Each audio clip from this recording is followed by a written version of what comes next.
Hello दोस्तों, स्वागत है आपका यूनिक जुडिशरी पर। आज हम बात करने वाले हैं बीएनएस के जो डेफिनेशन वाला पार्ट है उसकी सेक्शन 2 की। उससे पहले मैं आपको बता देना चाहता हूं, अगर आप जुडिशरी, एलएलबी, एडीपीओ, एपीओ या किसी भी प्रकार की लॉ संबंधित तैयारी कर रहे हैं तो उसके जो नोट्स है वो हमारे से ले सकते हैं। स्क्रीन पर दिए हुए नंबर पर आप व्हाट्सअप करना, वहाँ से आपको डेमो मिल जाएंगे और वहाँ से आप खरीद भी सकते हैं। तो आज हम बात करने वाले हैं सेक्शन 2 की, जो बात करता है डेफिनेशन के बारे में।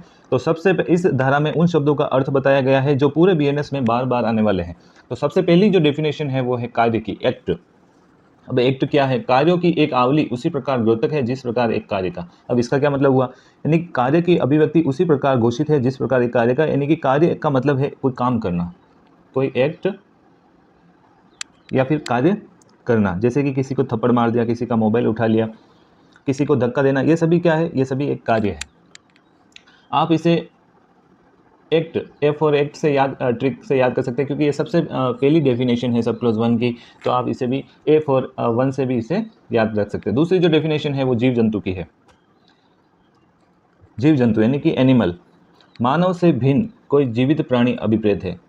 जीव जंतु से क्या मतलब हुआ? मानव से भिन्न कोई जीवित प्राणी, मतलब कि मनुष्य के अलावा जो भी जीवित प्राणी है वह जीव जंतु कहलाएगा। जैसे जैसे गाय, कुत्ता, बिल्ली, घोड़ा, हाथी, ऊँट, ये सभी जो चीज़ें हैं वो जीव जंतु है। लेकिन जो इंसान है, ह्यूमन है, वो जीव जंतु की इस परिभाषा में नहीं आने वाला है। अब जो तीसरी जो डेफिनेशन है वो बालक की है, चाइल्ड की।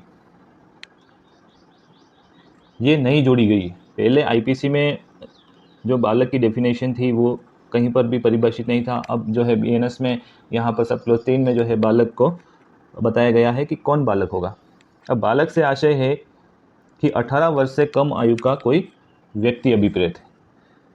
उदाहरण के लिए जैसे कोई 5 वर्ष का व्यक्ति है तो वो भी बालक आएगा, 10 का है तो वो भी बालक आएगा, 17 वर्ष 11 महीने का है तो भी वो बालक की कैटेगरी में आएगा। लेकिन जैसे ही वो 18 वर्ष पूरा करता है वह इस बालक की परिभाषा से बाहर हो जाएगा।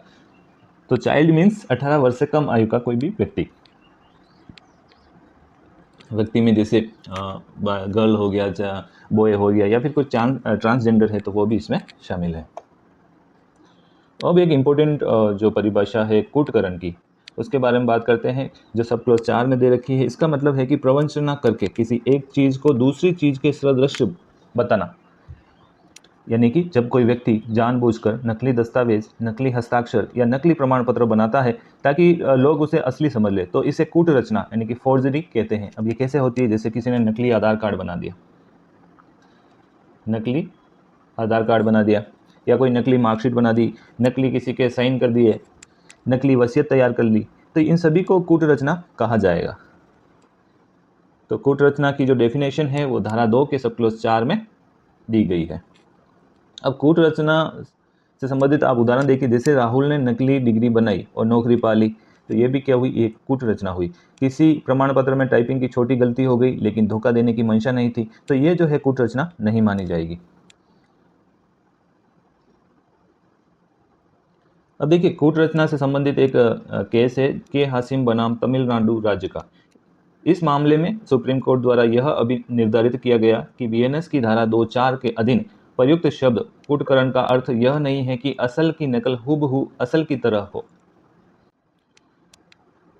पहले जो है कूटकरण की डेफिनेशन आईपीसी के सेक्शन 28 में दे रखी थी। अब कहाँ पर है? धारा 2 के 4 में, बीएनएस के सेक्शन धारा 2 के सब क्लोज 4 में दी गई है कूटकरण की परिभाषा। और बात करें अगर कूट रचना की, तो पहले 463 में थी आईपीसी में, अब जो है धारा 336 के सब क्लोज 1 में बीएनएस में दी गई है।